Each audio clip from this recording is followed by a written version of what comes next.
মুসলমান গো, আজকে নবীকে ছিল না, আজকে নবীকে মানো না, আজকে নবীর ধার ধারো না, আজকে নবীর কথা মনে পড়ে না, আজকে নবীর কথা মনে হয় না যে নবী আপনার জন্য আমার জন্য মার খেলেন, যে নবী তাইফের ময়দানে রক্ত দিলেন, যে নবী আমাদের জন্য নিজের জন্মভূমি ত্যাগ করে গেলেন। তিনি তো মাসুম, তিনি তো বেগুনাহ, তিনার তো কোনো গুনাহ নাই, তিনি তো বেগুনাহ, তিনার কোনো গুনাহ নাই। ওগো আমার মুসলমান দুরুদি ভাইয়েরা, আল্লাহ তো কাল কিয়ামতের দিনে বিনা হিসাবে তাকে জান্নাত দিয়ে দেবে। তারপরও তিনি কেন মার খেলেন? উম্মতি কি করে জাহান্নাম থেকে বাঁচবে, কি করে কবর থেকে বাঁচবে? আল্লাহ নবী, বিশ্ব নবী, দয়ার নবী, রহমাতুল লিল আলামিন মায়ের উপরে একদিন তিনি শুয়ে আছেন, হঠাৎ করে গভীর রজনীতে তিনি উঠে পড়লেন। ওঠার পরে তিনি এক পা করে জান্নাতুল বাকির দিকে তিনি রওনা হয়ে গেলেন। আল্লাহ নবী তিনি জান্নাতুল বাকিতে চলে গেলেন। জান্নাতুল বাকিতে যাওয়ার পর নবীজি 2 রাকাত নামাজ আদায় করলেন। জান্নাতুল বাকিতে নামাজ পড়ে আল্লাহর কাছে দুখানা হাত উঁচু করে তুলেছেন। এদিকে মা আয়েশা দেখলেন নবী নেই, রাসূল আমার নেই, আমার হাবিবুল্লাহ কোথায় গেল? কোন বিবির ঘরে গেল নাকি? মেয়েদের মনে কোন সন্দেহ আছে না নাই? জোরে বলুন। এই মেয়েদের ভিতরে সন্দেহ আছে না নাই? একজনের যদি 2টো বিবি হয় আরো সন্দেহ আছে না? ওকে বেশি দিয়ে দিল নাকি? না, তাকে দিয়ে দিল, আমাকে তো বেশি ভালোবাসে নাকি? আর একজন যদি মরিয়ে যায় ওপর ওপর কানবে বলে সতীন হইল, ভালোই হইল, দুখান কথা আমার হইল। বুঝবে না? বুঝবে না? কত বলে ওপর ওপর কান্দ নেই বাবুজি। নারীদের মন বোঝা বড় মুশকিল।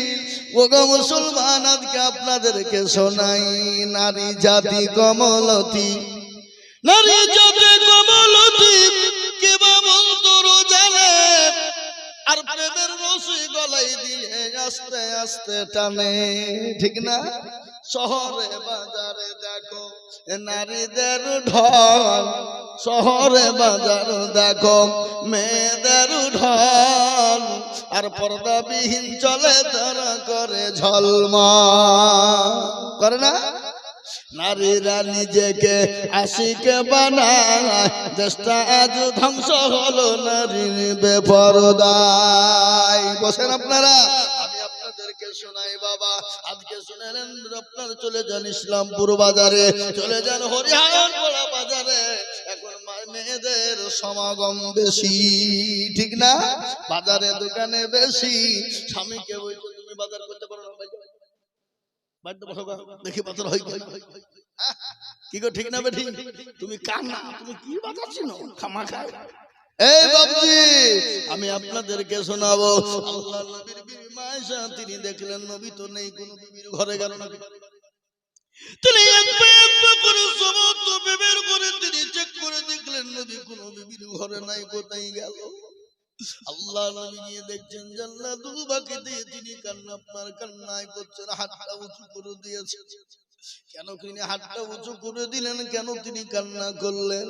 তিনি তো বেগুনা, তিনার কোনো গুনাহ নেই। আচ্ছা বলুন রে বাপ, ও রুহার পাড়ার মুসলমান, নবীর কোনো গুনাহ আছে নাকি? ছিল? বলুন, নবীর কোনো গুনাহ ছিল? কথা বলে না। নবীর কোনো গুনাহ ছিল? নবী তো বেগুনাহ, তিনি তো মাসুম, তিনার কোনো গুনাহ নাই। তারপরও তিনি জান্নাতুল বাকিতে এক পা করে আগিয়ে গেলেন। জান্নাতুল বাকিতে যাওয়ার পর নবীজি হাত তুললেন কার দরবারে? আর আল্লাহর দরবারে দুখানা হাত তুলে উঁচু করে তুললেন। মা আয়েশা রাদিয়াল্লাহু তাআলা আনহা তিনি পেছনে দাঁড়ানো। আল্লাহর নবী হাতটা তুলে বলছেন, পরওয়ারদিগারে আলম মাবুদ মাওলা, আমার উম্মতের জীবনের গুনাহকে তুমি maaf করে দাও গো আল্লাহ। ইয়া আল্লাহ, আমার উম্মতি কবর থেকে বাঁচতে পারবে না, কবর বড় কঠিন, কবর বড় ভয়ঙ্কর। আজকে দুনিয়া জমিনে আপনি ঘুমাইবেন। এই ছেলে, ও মুসলমান দরদি, কারেন্ট চলে গেলে অন্ধকার হয়ে যায়, কিন্তু ওই কবরে কিন্তু আপনার লাইট নাই, বাল্ব নাই, কোন রকম বিছানা নাই, গদি নাই, কোন রকম কোন জিনিস পাওয়া যাবে না। আজ আমি বলবো বিশ্ব নবী নবী বললেন, হায় রে আমার উম্মতি, কবর থেকে কি করে বাঁচবে গো মাওলা। আল্লাহর নবী হাত তুলে দোয়া করলেন, আল্লাহ আমার উম্মতির জীবনের গুনাহকে মাফ করে দাও। আল্লাহ বলেন, হাবিবুল্লাহ আমি আপনার উম্মতির 4 ভাগ গুনাহ গো নবী, আমি একটা গুনাহকে মাফ করে দিলাম।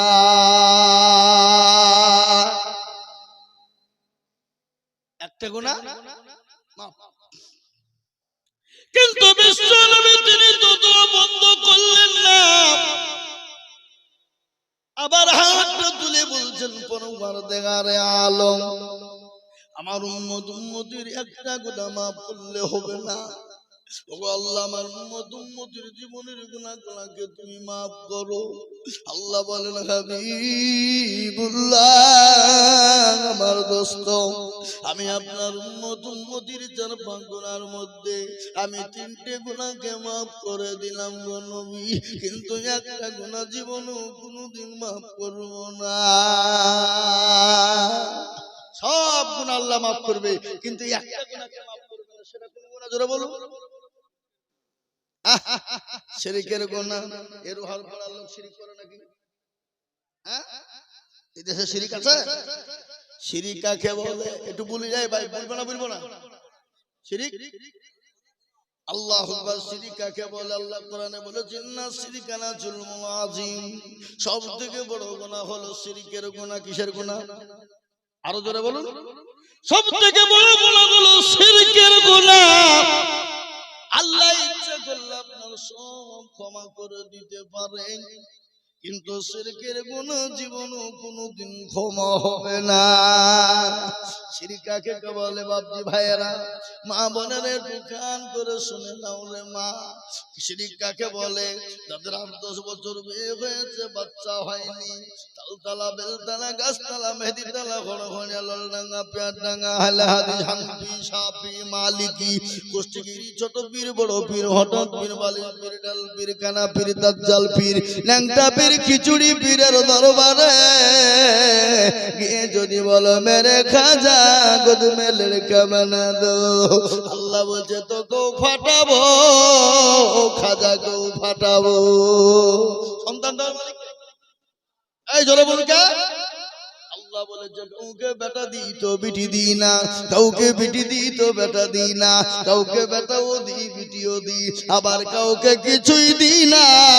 ইন্নাল্লাহা আলা কুল্লি শাইইন কাদির।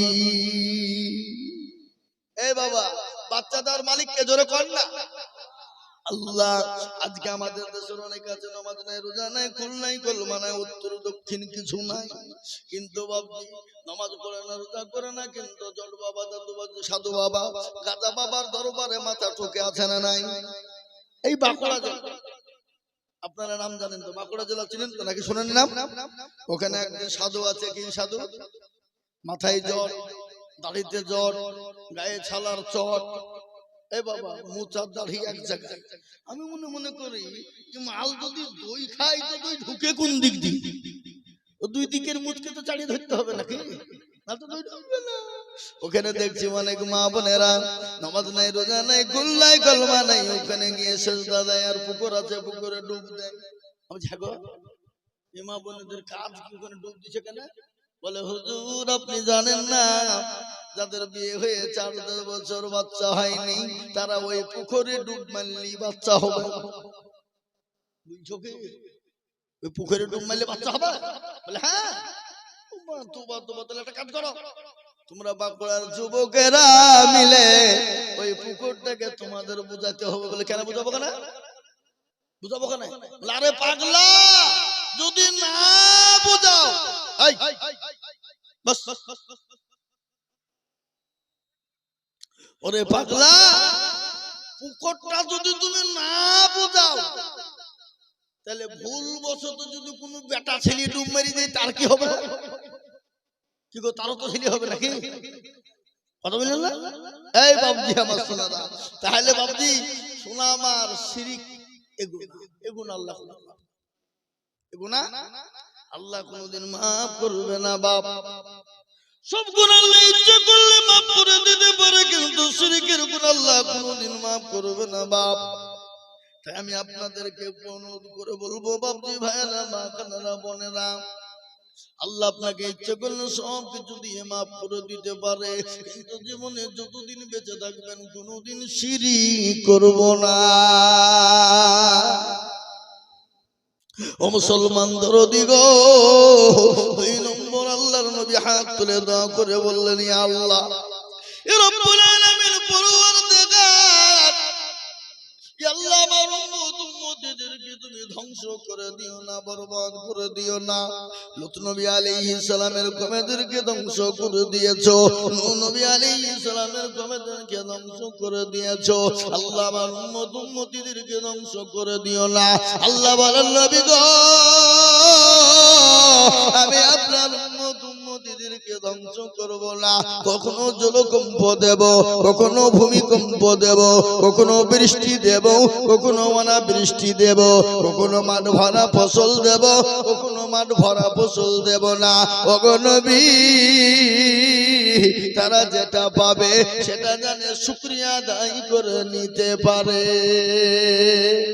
আজকে আমাদের শুকরিয়া নাই বাপ, শুকরিয়া আছে? কথা বলেন, আছে?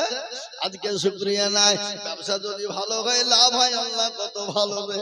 আর 1 বছর যদি ব্যবসায় লাভ হয়, আর বক্তাকারী ইউসুফ সাহেব যদি বলে, রোহার পাড়া মাদ্রাসা থেকে এসেছি গো, কিছু পাঠ দাও, বলে, এই বলবি, এই পাঠ লাগিয়ে ধুইছি রে, পাঠ নিতে হবে, বলে না, বলে না, ধরে বলো।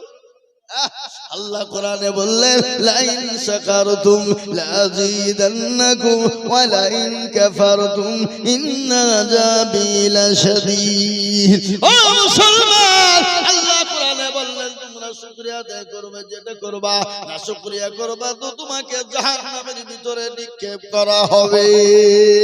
ও মুসলমান গো, 2 নম্বর হয়ে গেল। আল্লাহ বললেন, নবী গো, আপনার উম্মতদেরকে শুকরিয়া আদায় করতে বলবেন, যদি না শুকরিয়া করে আমি আল্লাহ তাদেরকে ধ্বংস করে দেব, আমি জাহান্নামে নিক্ষেপ করে দিব। কিন্তু আপনার উম্মতদেরকে কখনো কিছু আমি ধ্বংস করব না। জলকম্প, ভূমিকম্প, বৃষ্টি অনাবৃষ্টি, মাঠ ভরা ফসল, ব্যবসা দিয়ে আমি আল্লাহ তাদেরকে পরীক্ষা করব।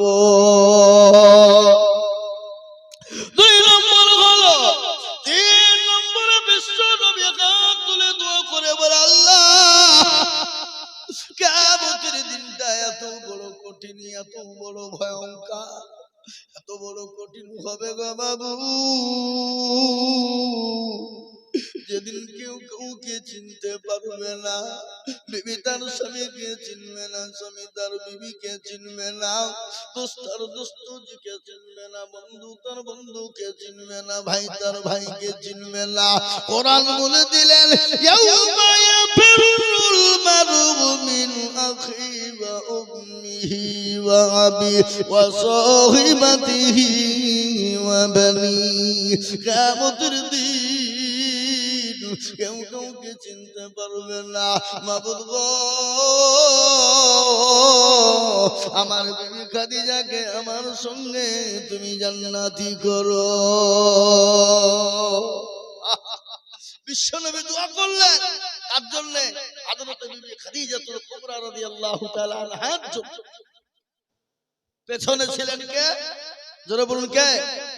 হযরত মায়ের সঙ্গে সঙ্গে তিনি ওখান থেকে বেরিয়ে গেলেন। আল্লাহ নবী দোয়া শেষ করে তিনি বাড়ি গেলেন। বাড়িতে যাওয়ার পরে আয়েশাকে বললেন, আয়েশা, সালাম খানা দিয়েছেন, আচ্ছা বলুন তো বিবিকে সালাম দেওয়া যাবে কি যাবে না? এই যাবে না, যাবে না, জায়েজ না না জায়েজ, হালাল না হারাম? তাহলে কারা কারা দেন একবার হাত তুলে দেখান দেখি। নিচে কথা বলে হাত তুললে হবে না। তুমি তো দিবা, তুমি আমার সাথে ঘুরিয়ে বেড়েছো, তুমি দিবা না? এই দেখেন, আল্লাহু আকবার। তাহলে এই 2-3 জন তুললো। আজকে বাড়িতে নিয়ত করেন, বাড়িতে গিয়ে একবার ডাইরেক্ট যে মারবেন সালাম, মারবেন তো নাকি ইনশাআল্লাহ? চোখ মুজে মেরে দিবেন, বিবি একটু হাসবে, বাবা মিনসা আবার মুরবি হয়েছে কোথায়, একদিন দুদিন হাসবে। কিন্তু বাবজি আমার সোনার লালেরা, স্বামী স্ত্রীর মহব্বত আল্লাহর বড় নিয়ামত। শোনাবো আপনাদেরকে, একটু বসো।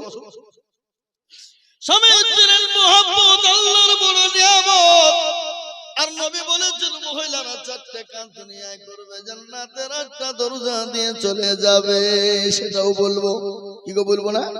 সেটাও শোনাবো। আমি আপনাদেরকে বলবো মা বোনেরা তোমরা শোনো, তোমরা যদি দুনিয়ার জমিনে 4টে কাজ করো, জান্নাতের 8টা দরজা দিয়ে ঢুকবা, কেউ তোমাদের বাধা দিতে পারবে না, কেউ তোমাদেরকে আটকাতে পারবে না, কেউ তোমাদেরকে আটকে রাখবে না। কিন্তু 4টে কাজ বড় সহজ কাজ, খুব সহজ। কি জোরে বলুন? 4টে সহজ। আজ আমি আপনাদেরকে বলবো বাবদুরুদি মুসলমান আল্লাহ ওয়ালারা, আল্লাহর প্রেমিকেরা, আল্লাহ নবী দোয়া করে বললেন, ইয়া আল্লাহ বিবি খাদিজাকে আমার সঙ্গে তুমি জান্নাতি করো। বিশ্ব নবী তিনি বাড়ি গেলেন, বাড়িতে গিয়ে বিবিকে সালাম দিয়েছেন। বিবি আয়েশার মুখটা বড় ভারী। নবী বলছেন, আয়েশা তোমার মুখটা কেন ভারী? বলে, নবী গো আপনি ওই বুড়ি খাদিজার জন্য দোয়া করলেন, আমরা বিবি আপনার কাছে কি ভালো না? কিন্তু বাবজি খাদিজা বুড়ি, তিনি তো বুড়ি হয়েছিল, কিন্তু নবীজি যখন বিবাহ হয়েছিল খাদিজার সঙ্গে তার বয়স কত ছিল জোরে বলুন তো ভাই, কে জানেন আপনারা? 40 বছর। আর আল্লাহ নবীর বিবাহ বয়স ছিল তখন কত জোরে বলুন? কত? 25। কিন্তু মা আয়েশাকে কবে বিবাহ করেছিলেন? নবীজির বিবি খাদিজা যতদিন দুনিয়ায় বেঁচে ছিলেন দ্বিতীয় বিবাহ তিনি কিন্তু দুনিয়ায় করেন নাই। করেছে গো? দ্বিতীয় বিবাহ করেছেন? করেন না। আল্লাহ আজকে অনেক কাফের বেঈমান মুশরিক ইহুদির দলেরা বলে মুহাম্মদ সাল্লাল্লাহু আলাইহি ওয়াসাল্লাম এক বিবিতে হয় নাই, 11টা মেয়ে বিবাহ করেছে, সে তো বড় জালিয়াত। ও মুসলমান, না না না, আল্লাহ নবী 11টা বিবাহ করেছে, তিনার ইশারায় নয়, সমস্ত ইশারা হয়েছে আমার আল্লাহর। জোরে বলুন ঠিক না? বিশ্ব নবীর 11টা বিবাহ, তার মধ্যে একটাই ছিল কুমারী, যার নাম হলো মা আয়েশা রাদিয়াল্লাহু তাআলা আনহা। আল্লাহ নবী দয়ার নবীর বিবি খাদিজা যখন দুনিয়া থেকে বিদায় হয়ে গেলেন, দুনিয়া থেকে চলে গেলেন, আল্লাহ নবীকে তিনি স্বপ্নে 3 দিন দেখলেন। ইতিমধ্যে জিবরিল আলাইহিস সালাম এসে বললেন, আসসালামু আলাইকুম নবী গো। তিনি বলেন, আসসালামু আলাইকুম ইয়া আখি জিবরাইল, বলো কি খবর? বলে, ইয়া রাসূলুল্লাহ এই মেয়েটাকে কি আপনি বিবাহ করবেন? আল্লাহর নবী বললেন, ও ভাই জিবরাইল, আমি এই মেয়েটিকে স্বপ্নে 3 দিন দেখেছি। কদিন? যারা বলুন কাকে কাকে দেখেছে? হযরত মা আয়েশা রাদিয়াল্লাহু তাআলা আনহাকে নবীজি স্বপ্নে 3 দিন দেখেছেন। নবী বলেন, জিবরাইল রে, তুমি যদি ঘটক হও আর আল্লাহ যদি কাজী হয়, আমি মুহাম্মদ কিন্তু রাজি। সুবহানাল্লাহ বলুন। বিশ্বনবী দ্বিতীয় বিবাহ করেছিলেন। মা খাদিজাতুল কুবরা দুনিয়া থেকে চলে যাওয়ার পর ওই খাদিজার জন্য নবীজি দোয়া করেছেন, আল্লাহ কিয়ামতের দিনে আমার বিবি খাদিজাকে আমার সঙ্গে তুমি জান্নাতি করো। আল্লাহ নবী দোয়া করলেন। বিবি আয়েশার মনটা বড় রাগ হয়ে গেল, কেন বিবি খাদিজা সতীনের জন্য দোয়া করলো, আমি আয়েশা আমার জন্য কেন দোয়া করেন না? এই বাবা, আল্লাহ নবী এসে সালাম দিলেন, মা আয়েশার মনটা বড় ভারী হয়ে গেল। আল্লাহ নবী বলেন, আয়েশা গো, ও আমার আয়েশা। আল্লাহ নবী বিবি আয়েশাকে বিভিন্ন নামে ডাকতেন, বিভিন্ন নামে কৌশলে ডাকতেন, বিভিন্ন নামে আপনার আদর করে যত্ন করে ডাকতেন।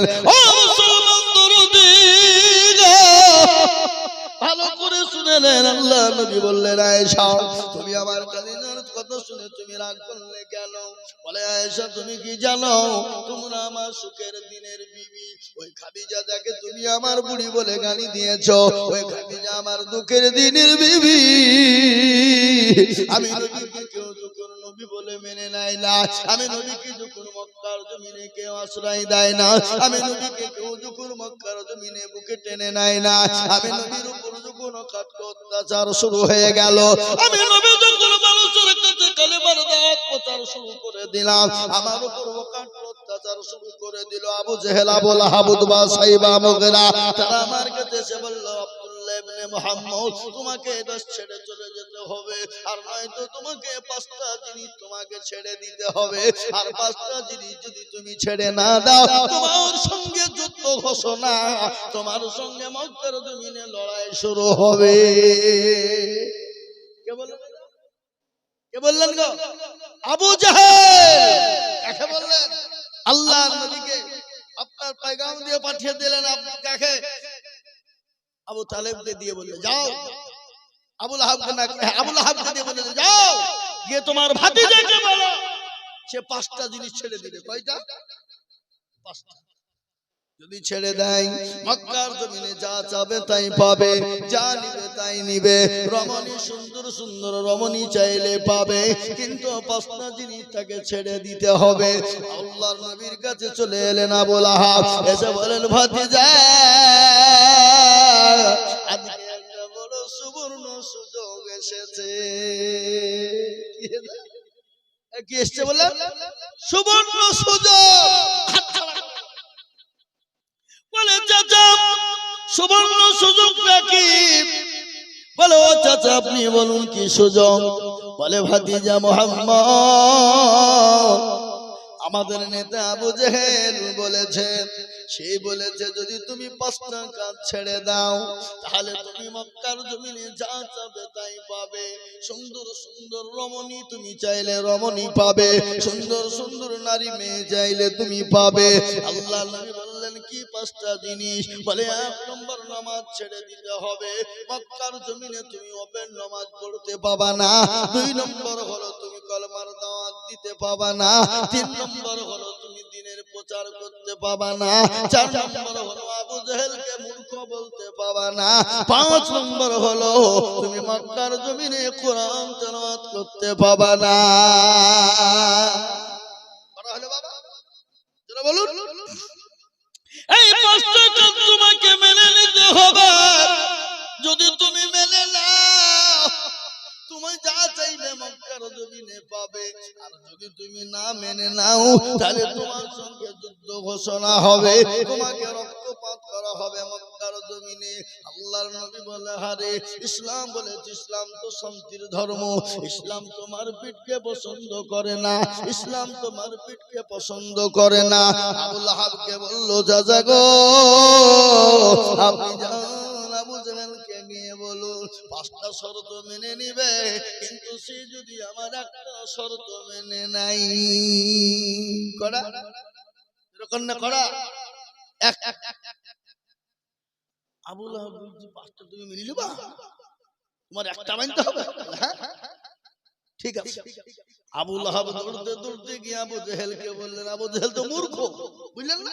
কি আবু জেহেল মূর্খ কি? আল্লাহর নবীর বিরুদ্ধে ও মুসলমান দরদি আবু লাহাব চলে গিয়ে আবু জেহেলকে বলল, আবু জেহেল রে ও আমাদের নেতা বেরিয়ে এসে বলে কি খবর? আজকে সুবর্ণ খবর, খবর ভালো খবর পেয়ে গেছি, আর জীবনেও কোনোদিন পাবা না। বলে কি খবর? বলে বড় খবর এসে গেছে, আমাদের মামার ভাতিজা 5টা প্রশ্ন মেনে নিয়েছে, কিন্তু সে একটা শর্ত দিয়েছে। আবু জেহেল লাভ মেরে বলছে ও আবু লাহাব বলো কি? বলে হ্যাঁ সত্য বলছো? বলে হ্যাঁ আমি এই মাত্র শুনে এলাম আব্দুল্লাহ ইবনে মুহাম্মদ আমার ভাতিজি ও 5টা শর্ত মেনে নিবে, কিন্তু ওই একটা শর্ত বলেছে যদি তোমরা মানো। ও মূর্খ আবু জেহেল একটা ও কোনো ব্যাপার নাই, ও যদি 5টা মানতে পারে আর আমরা একটা মানব না, এটা কোনো কথা হলো? অবশ্যই মানবো। তিনি দয়ার নবী, তিনি তো রহমাতুল লিল আলামিন। আবু জেহেল তো মূর্খ মানুষ, ঢোল পিটে দেওয়া হলো। এলাকায় ঢোল পিটি যখন দিয়ে ডাকতে শুরু করে দেওয়া হলো, ও মুসলমান দরদি, আবু জেহেল ঢোল পিটি দিয়ে মানুষজনকে যখন ডেকে নিলেন, আল্লাহ নবী এলেন। আবু জেহেল বলল মুহাম্মদ সাল্লাল্লাহু আলাইহি ওয়াসাল্লাম। কিন্তু দেখেন আবু জেহেল কিন্তু কলমার দাও মুসলমান এবং ইসলামের দুশমন ছিল, নবীর দুশমন ছিল, কোরআনের দুশমন ছিল। কিন্তু রাত্রিতে আপনার লুকিয়ে লুকিয়ে কোরআন শুনতো না কথা বলেন। একদিন আবু জেহেল রাত্রি বেলায় তার ঘুম আসে না, শোনো ভালো করে। একদিন আবু জেহেল রাত্রি বেলায় ঘুমায় না, বিছানায় চটপট চটপট চটপট করে। বিবি জবেদা বলছে কি ব্যাপার, ঘুমাও না কেন? ঘুমাও ভাই, বিটি ঘুমা, বিটি মানুষ ঘুমাসে না। কেন ঘুমাসে না? আবু জেহেল কিন্তু বিবি জবেদাকে বলে না, কিন্তু বিবি জবেদা কিন্তু বড় চালাক। আজকে তোমার নেতাগিরি ছুটাবো, তুমি কি করে মক্কার জমিন আমার বাড়ি থেকে রাত্রি 2টোর সময় যাও। আর তোমরা কেমন নেতা, রাত্রি 2টোর সময় তোমার কাজ আমরা জানি তোমরা কোন ধরনের মাল, বুঝতে পারলেন না? রাত্রিতে নেতা 2টোর সময় বাড়ি থেকে বেরিয়ে যায়, তার মানে কি তো গোলবেলি মাল নাকি? নেতা গোলবেলি নেতা, তার 2টোর সময় কাজ কিসে? আমি তোমাদের চরিত্র সম্পর্কে জানি, তুমি কেমন নেতা আমার বাড়ি থেকে বেরিয়ে কোন বাড়িতে ঢুকবা। অজানি আজকে তুমি কি করে যাও দেখি, তোমাকে যেতে দেবো না। বলেন আমি ঘুমাবো না। ইতিমধ্যে আপনার জবেদা কি করলো, তিনি আপনার ঘুমের ভান করেছেন, মিছে মিছে করে ঘুম ভেঙেছে, ঘুমের ভাত। দেখুন মেয়ে ছেলেরা বলে ঘুমায়নি, চোখ বুঝেছি, পাড়া পতির মন বুঝেছি, বুঝলেন না? ওরা ঘুমায় না কিন্তু বুঝে বুঝে আপনার চোখ বুঝে বুঝে সব বুঝে না কথা বলেন। মেয়ে মানুষ বুঝলে হবে না, ওদের এমন বুদ্ধি আছে, আপনাকে এমন পাক মারবে ত্রিভুবন ঘুরিয়ে দিবে। কি বুঝছেন আপনারা? দিবে না দিবে না? হ্যাঁ, লোকে বলে মেয়েদের বুদ্ধি না, বুদ্ধি না, এমন বুদ্ধি মেয়েদের আছে, আপনাকে ত্রিভুবন ঘুরিয়ে দেওয়া ক্ষমতা রাখে না কথা বলে। আবু জেহেল আল্লাহু আকবার, সে তো লিডার, বড় নেতা, কিন্তু বিবির কাছে কাজ, বিবির কাছে বাহাদুরি না। 2টোর সময়তে আপনার লোক করে আবু জেহেল দরজা খুলে পালাতে যাবে, আর সঙ্গে সঙ্গে বিবি টান দিয়ে বলে ও নেতা কোথায় যাও, আজকে তোমার নিস্তার নাই, আজকে আমি ঘুমাই নাই। বলে বিবি জবেদা আমাকে ছেড়ে দাও। বলে ছাড়া হবে না। বলে কেন? আমি ভালো কাজ করতে যাই, ভালো কাজের জন্য যাব। বলে তুমি নেতা, এত রাত্রি 2টোর সময় কাজ কি ভালো আমি জানি, পরের বাড়িতে ঢোকা ছাড়া তোমার কোনো কাজ নাই, আর নয়তো গেজামত খেয়ে কোথায় পড়ে থাকবা। তুমি নেতা হয়েছো, তোমার কাজ নাই। বলে বিবি রে আমি ভালো কাজে যাব। বলে না, কি ভালো কাজ বলতে হবে? বলে না বিবি বলা যাবে না, আমি যাই দিয়েছি আইনটাই রয়েছে। ও বিবি বলা যাবে না, আমি কোনোই বলবো না। বলে স্বামী আপনি বলুন কি এমন ঘটনা? বলে সঙ্গে সঙ্গে ডাক দিয়ে বলল কি? বলে বিবি রে আমি তোমাকে বলবো, কিন্তু বিবি যাবে না, কোনোদিন তুমি কাউকে বলবা না। তোমাকে আমার খবরদার তুমি বলে বিবি শোনো, আমি আইন তৈরি করেছি, আইন আমি তৈরি করে আমি আইনকে লঙ্ঘন করে আইন ভেঙে দিব। বলে কি ঘটনা? বলে বিবি রে আমার মনটা এত উদার হয়ে গেছে। বলে কিরকম? বলে ওই ভাতিজা মুহাম্মদ যখন কুরআন পড়ে আমার দিলটা একবার এমন খুশ হয়ে যায়, পাগলের মতন হয়ে যায়। ও বিবি আজকে তো আমি আপনার আজকে আইন করেছি, ওই মুহাম্মদের কোরআন শুনতে যাওয়া যাবে না। ও বিবি রাত্রি যখন হয়ে গেছে, ওই ভাতিজা মুহাম্মদ যখন কোরআন শুরু করে দিয়েছে, আমার আর বাড়িতে মন চাই না, আমি ওই দিকে টান ধরেছে। বিবি জবেদা আবু জেহেলের বিবি ডাক দিয়ে বলছেন স্বামী গো, আমারও তো তাই মনে হয়। ওই মুহাম্মদ সাল্লাল্লাহু আলাইহি ওয়াসাল্লাম যখন কোরআন তেলাওয়াত করে, আমার বুকের ভিতরটা মুচুর দিয়ে ওঠে, আমারও মন চলে যায় মুহাম্মদের পাশে গিয়ে আমি বক্তব্য কোরআনটা শুনি। ওগো স্বামী, আপনি যখন মুহাম্মদের কোরআন শুনতে যাবেন যান, কিন্তু আমাকে সঙ্গে করে নিয়ে যান। এই বুঝি মানুষ আরে বলি হবে না, বলে না আমি যাবো। মেয়ে মানুষ ভাবছে, বলে মেয়ে মানুষ নিয়ে গিয়ে বেড় পেঁচিয়ে যাবে, বিশাল বেড় পাকবে, না যা হবে না। বলে আমি মুখটুক ঢেকে যাব। কিন্তু কাফের বেঈমানরা বুরকা পরে না, কাফের বেঈমানের বিবিরা বুরকা পরে না, কিন্তু বাবজি ঠেলার নাম বাবাজি। কি গো ঠিক না? ওই মুসলমান দরদি ভাই আমার শুনে নিন, কোরআন শোনার জন্য বিবি জবেদা চলে গেল, আবু জেহেলের বিবি আবু জেহেল সহ। বলছে স্বামী গো আপনি চিন্তা করবেন না, আমি এমন করে বোরখা করে নিব, এমন করে শরীরকে মুখকে ডেকে নিব, কেউ টের পাবে না। আবু জেহেলের বিবি দুইখানা কম্বল জড়ে নিলেন, দুই স্বামী স্ত্রী মিলে আল্লাহ নবীর কোরআন শোনার জন্য মক্কার জমিনে তিনি চলে গেলেন। যাওয়ার পরে নবী কোরআন শুরু করে দিয়েছে। আবু জেহেলের বিবিও জবেদা আর আবু জেহেল দুই দিকে দাঁড়িয়ে দাঁড়িয়ে কোরআন শোনে।